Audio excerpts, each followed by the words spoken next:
कीजिए यूनिफिजिक्स classes channel, bell icon को press करें वीडियोस सबसे पहले देखने के लिए। Equation of continuity.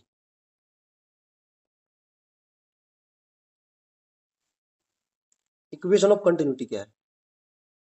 सपोज ये पाइप है, इस पाइप में से लिक्विड फ्लो कर रहा है। यहाँ एरिया क्रॉस सेक्शन है A1, यहाँ एरिया क्रॉस सेक्शन है A2। जो लिक्विड एंटर कर रहा है उसकी जो वेलोसिटी है वो है V1, जो लिक्विड एग्जिट कर रहा है उसकी वेलोसिटी है V2। ठीक है, तो कितना volume of liquid per unit time enter करेगा? Volume rate of liquid entered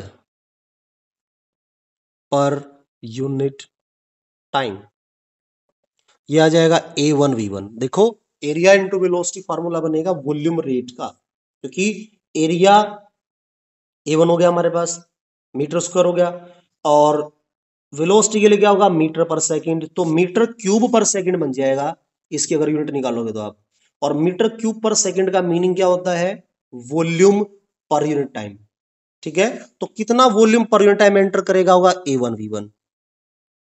volume rate of liquid exit कितना होगा? A2V2। ठीक है भाई, अगर मैं आपसे कहूं if ρ1 is density at entry point and ρ2 is at exit point, ये मान लिया A पॉइंट, ये पॉइंट होगा B। A मतलब एंट्री पॉइंट, B मतलब एग्जिट पॉइंट। अगर यहां डेंसिटी ρ1 है, वहां डेंसिटी ρ2 है, तो एक बात बताओ कितना मास पर यूनिट टाइम एंटर करेगा? सो मास एंटर्ड पर यूनिट टाइम कितना होगा? A1V1 वॉल्यूम हो गया, वॉल्यूम इनटू डेंसिटी क्या बन जाएगा? मास। ठीक है, मास ऑफ लिक्विड एग्जिट पर यूनिट टाइम कितना होगा? A2V2 ρ2। if there is no absorption, if there is no absorption of liquid, इसका मतलब क्या समझते हो भाई?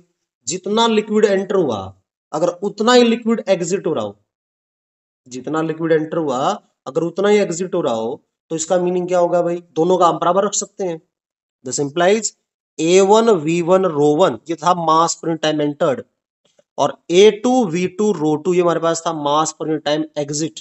दोनों को बराबर रख दिया।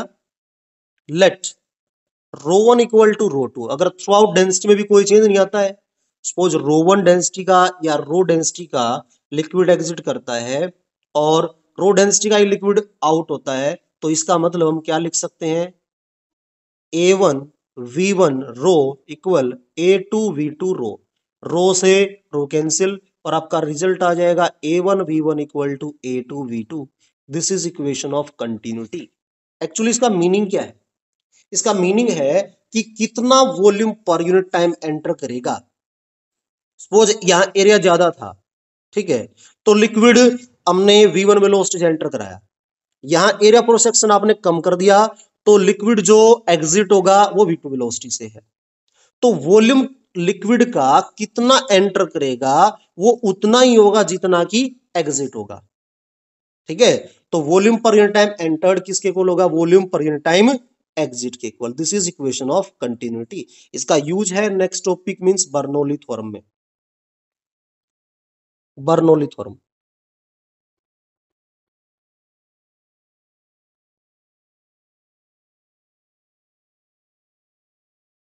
बर्नौली थ्योरम क्या है भाई? वेरी वेरी इंपॉर्टेंट, ध्यान देना भाई, 5 मार्क्स का क्वेश्चन है सिर्फ 3 लाइन बस समझने के लिए। ये पाइप मान लिया, यहाँ हाइट है H1, यहां पे हाइट है h2, यहां एरिया है A1, एरिया है क्रॉस सेक्शन का A2। लिक्विड एंटर कर रहा है V1 वेलोसिटी से, लिक्विड एग्जिट कर रहा है V2 वेलोसिटी से। देखो इस डायग्राम से आपको क्लियर पता चल रहा है कि A1 ग्रेटर है A2 से, V1 ग्रेटर होगा V2 से। यहां प्रेशर मान लिया P1, यहां प्रेशर मान लिया P2, ठीक है। V1 ग्रेटर होगा या V2 ग्रेटर होगा? V2 ग्रेटर होगा। V2 क्यों होगा? क्योंकि जितना हम उसका एरिया क्रॉस सेक्शन कम करेंगे उतना लिक्विड जो है फास्टली बाहर निकलेगा। जैसे कि आपको याद हो, सपोज आप गाड़ी साफ कर रहे हो या बाइक धो रहे हो, तो पाइप को हम आगे से दबा देते हैं थोड़ा सा, तो क्या होता है, ज्यादा स्पीड से लिक्विड बाहर निकलता है। तो यहां V1 वेलोसिटी थी, यहां V2 वेलोसिटी थी, तो velocity V2 will be greater than V1। यहां प्रेशर ज्यादा होगा क्योंकि नीचे से प्रेशर ज्यादा देंगे तभी ऊपर की तरफ जाएगा वो। तो P1 जो है वो ज्यादा है किससे? P2 से।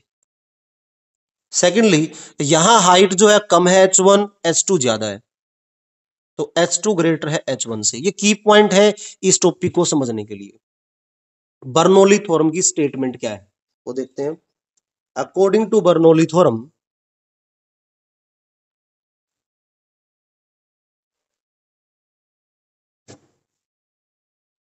Total sum of pressure energy comma kinetic energy comma potential energy of fluid at every point of cross section of pipe will be equal। क्या मतलब इस चीज का भाई? हर पॉइंट ऑफ क्रॉस सेक्शन के ऊपर, सपोज मान लिया चाहे इस पॉइंट पे बात करो, चाहे इस पॉइंट पे, चाहे यहाँ पे, हर जगह पे जो प्रेशर एनर्जी होगी लिक्विड की, काइनेटिक एनर्जी होगी, पोटेंशियल एनर्जी होगी, इन तीनों का जो सम है, वो तीनों का जो सम हर पॉइंट पे क्या रहेगा? कांस्टेंट रहेगा। मतलब यहां प्रेशर एनर्जी जो होगी इस पॉइंट की, काइनेटिक एनर्जी, पोटेंशियल एनर्जी, तीनों का सम जितना इस पॉइंट पे होगा उतना ही इस पॉइंट पे होगा। कैसे प्रूव करते हैं? प्रूफ क्या है? हमने यहां इसको प्रेशर एनर्जी दी तभी ऊपर गया लिक्विड, तो प्रेशर दिया उससे प्रेशर एनर्जी घटेगी ऊपर जाएगी, तो क्या बनेगा भाई? यहां हमारे पास होगा प्रेशर मान लिया P1, जिससे V हमने मान लिया A1 V1 is equal to A2 V2, equation of continuity थी। इसका मतलब क्या है? Volume rate of liquid per unit time entered. तो V मान लिया हमने वॉल्यूम जो पर यूनिट टाइम एंटर कर रहा है, ठीक है। तो P1 प्रेशर यहां था जिससे V वॉल्यूम ऑफ लिक्विड जो है एंटर किया, ठीक है। V volume liquid per unit time enter किया, और यहां हमारे पास में क्या होगा? P2 प्रेशर है और V हमारे पास वॉल्यूम जो है पर यूनिट टाइम जो है बाहर निकल रहा है, क्योंकि वॉल्यूम हमने सेम माना था B। तो यहां P1 V लिया हमने, प्रेशर इंटू वॉल्यूम, यहां हमने प्रेशर इंटू वॉल्यूम लिया। ये हमारे पास दोनों क्या है? ये दोनों हमारे पास प्रेशर इंटू वॉल्यूम क्या बनेगा? प्रेशर एनर्जी, क्योंकि प्रेशर ने वर्क किया। वर्क कैसे किया भाई? इतना वॉल्यूम ऑफ लिक्विड उसने जो है एंटर कराया और इतना जो है उसने एग्जिट कराया। तो P1V माइनस P2V जो कि किसके इक्वल होगा भाई? प्रेशर एनर्जी का डिफरेंस। भाई प्रेशर एनर्जी घट गई हमारी, तो घट गई तो किसी में तो कन्वर्ट हुई होगी, क्योंकि according to law of conservation of energy total energy will remain always constant, we can convert it only from one form to another form. तो प्रेशर एनर्जी का डिफरेंस किसके बराबर होगा भाई? एक चीज देखो, यहां से ऊपर गया है तो पोटेंशियल एनर्जी बढ़ी है इसकी, और बढ़ी है तो हमारे पास क्या होगा? mgh2 ज्यादा होगी, थी कितनी? mgh1, तो प्रेशर एनर्जी का डिफरेंस आ गया। दूसरा काइनेटिक एनर्जी उसकी हमारे पास क्या हो गया? Half M V2 square minus half M V1 square. सही है, दोनों का डिफरेंस। अब वन वाले जो फैक्टर थे ना उनको कर लो एक तरफ, टू वाले फैक्टर को कर लो एक तरफ। क्या आएगा हमारे पास? देखो ये बन जाएगा P1V, इधर ले आओ इसको mgH1, इस तरफ ले आओ इसको हाफ mv1 जो कि किसके इक्वल होगा, या बन जाएगा सेकंड वाले फैक्टर इस तरफ P2V और plus mgH2 plus half of mv2। ठीक है, वन वाले फैक्टर जो थे वो सभी इक्वल मिले आपको टू वाले फैक्टर्स के। देखो वन वाले जो फैक्टर हैं वो टू वाले के इक्वल है, इसका मतलब इस पॉइंट पे अगर मैं इसको नाम दूं एक्स पॉइंट, ठीक है, इसको नाम दे दे वाई पॉइंट, तो एक्स पॉइंट पे pressure into volume that means pressure energy, this is potential energy, this is kinetic energy, तीनों का जो सम जो एक्स पॉइंट पे है वो किसके बराबर मिल गया आपको, वाई पॉइंट पे।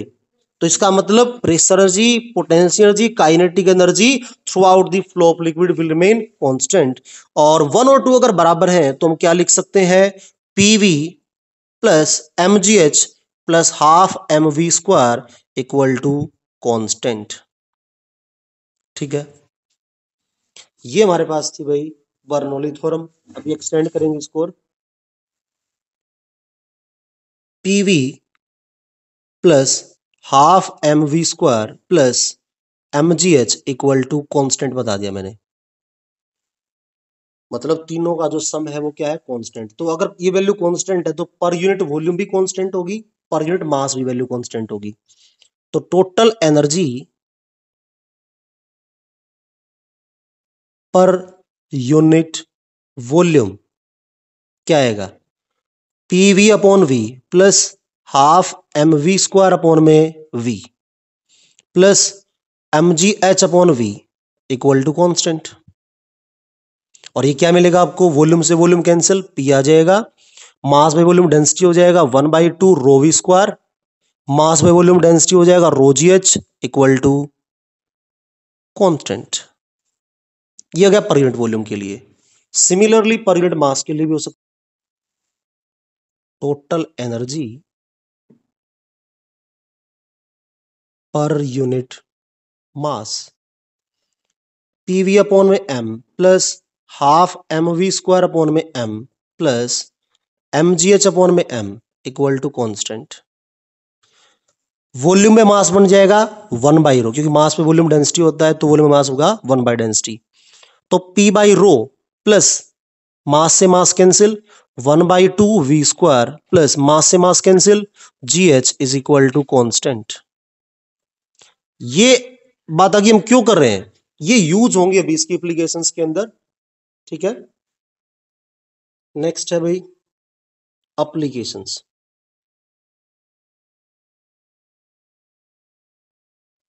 सबसे पहला पॉइंट आप लोगों ने एक सुना होगा एटोमाइजर, ठीक है, या फिर स्प्रेयर।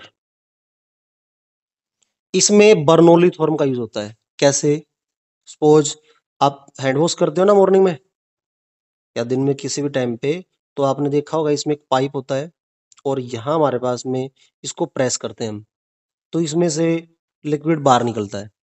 वो कैसे निकलता है, जैसे आप इसको प्रेस करोगे क्या होगा, इससे प्रेशर एनर्जी इंक्रीज होगी फ्लूइड की जो इसमें बोतल में थी, फ्लूइड उसकी प्रेशर अगर एनर्जी इंक्रीज होगी तो प्रेशर इंक्रीज होने से क्या होगा, लिक्विड जो है higher pressure to lower pressure move करेगा। तो फ्लूइड जो है इससे प्रेशर एनर्जी के डिफरेंस की वजह से लिक्विड जो है रेज करेगा, ऊपर की तरफ रेज करेगा, तो इसका मतलब क्या होगा, उसकी पोटेंशियल एनर्जी में चेंज आएगा, बाहर निकलेगा काइनेटिक एनर्जी में चेंज आएगा। That means this work on the principle of Bernoulli theorem.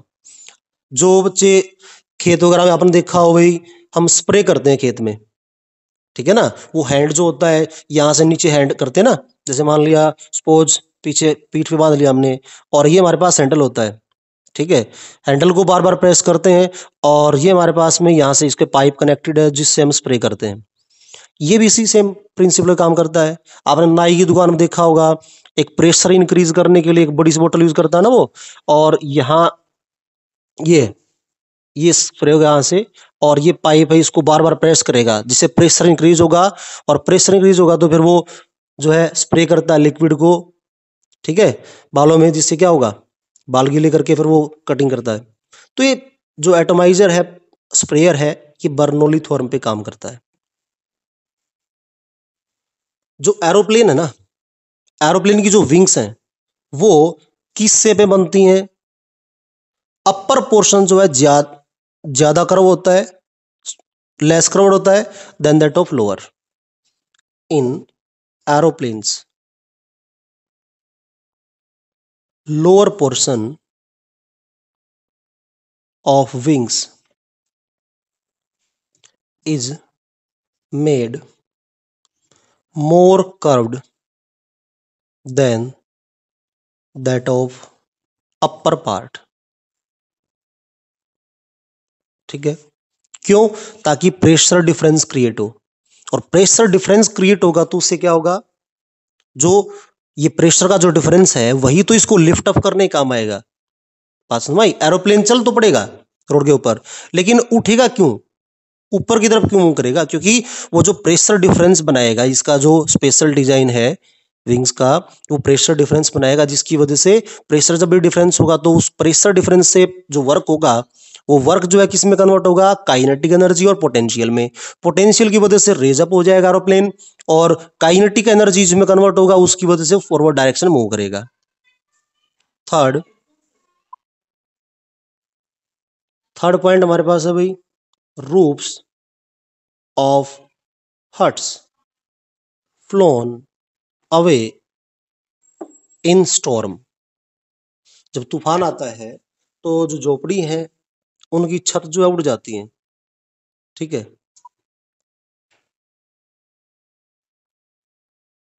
क्यों उड़ जाती है भाई, रीजन क्या है? देखो यहां हमारे पास प्रेशर आएगा हवा का, और हवा का अगर जब प्रेशर बनेगा तो नीचे जो है इसके छत के नीचे प्रेशर होगा बहुत ज्यादा, ऊपर हमारे पास क्या होगा, प्रेशर डिफरेंस, मतलब प्रेशर कम होगा, तो इसके इनसाइड और आउटसाइड जो प्रेशर का डिफरेंस होगा वो क्या कर देगा, इसकी छत को उड़ा देगा। ठीक है, जैसे कि एरोप्लेन उड़ जाता है, ऐसे ही जो हट्स की जो रूफ्स हैं वो क्या हो जाती हैं, उड़ जाती हैं। ठीक है, बर्नौली थ्योरम के ऊपर एप्लीकेशन ये भी। Two boats moving in same direction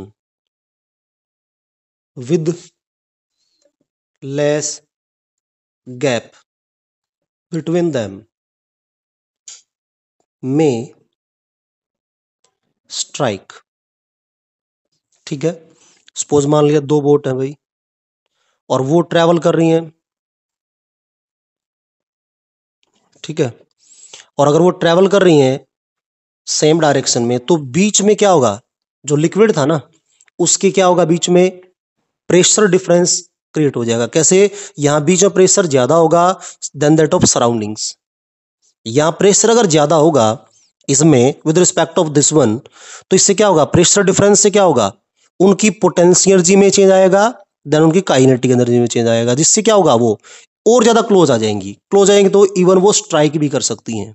ठीक है, तो ये सारी की सारी एप्लीकेशंस थी बर्नौली थ्योरम की, और यूज होंगी ये बताऊंगा अभी आपको।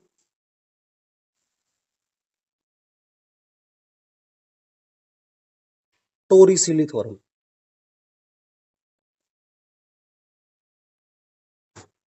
टोरिसिली थ्योरम क्या है? टोरिसिली थ्योरम क्या कहती है, सपोज ये एक हमने कंटेनर ले लिया, इसमें से जो लिक्विड है वो किसी होल के थ्रू मान लिया सपोज नीचे आ रहा है। ठीक है, एच हाइट से। तो टोरिसिली थ्योरम क्या कहती है, according to this theorem velocity of fluid falling through an orifice या फिर hole will be equal to free falling object। जितनी स्पीड से कोई भी ऑब्जेक्ट फ्री फॉल करता है ना, कितनी स्पीड होती है, √2gh, तो उतनी ही स्पीड से जो लिक्विड है वो नीचे फ्री फॉल होगा। कैसे, सुनो, हम लोगों ने क्या पढ़ा था, according to Bernoulli theorem, according to Bernoulli theorem